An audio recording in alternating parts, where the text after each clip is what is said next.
itsura ng letter A? Say yes, teacher. Say please. Yes, teacher. What letter is this again? Letter A. Again, what letter is this, class? Letter A. What is the sound of letter A? Ah, ah, ah. Ah, ah, ah. Okay. Now, I will ask something. Here.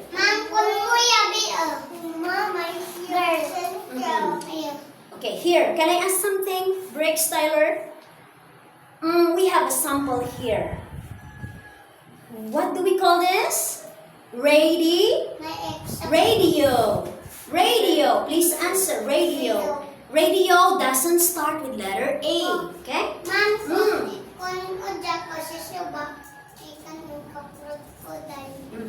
We will know later if this is crocodile or something else. Okay? Next, we have ant. Say it, please. Ant.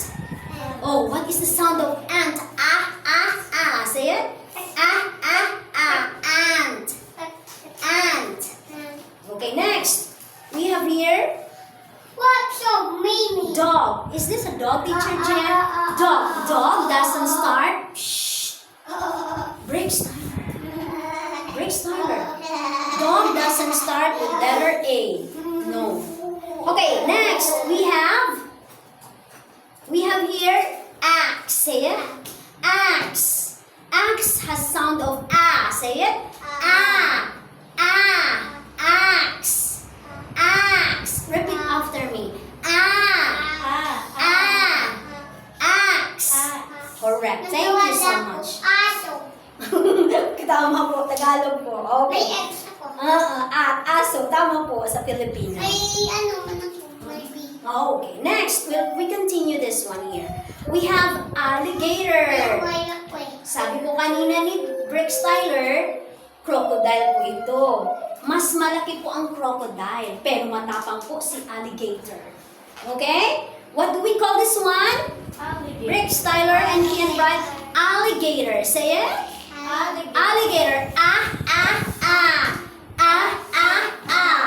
Alligator. Again, alligator. Alligator. Okay, we have here the arm. Okay, who has big arm? Kian Bright or Brick Styler? Who has big arm? Can I see?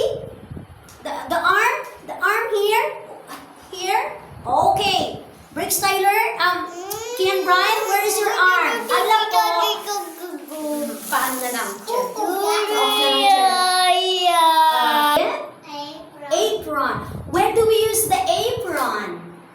Where do we use it? In what way? When we are running? Wow, in the kitchen! Correct! Kian Brian, si Brick Styler po sa kitchen, nag-use siya ng apron or si mama. Opo, pag nag-cook.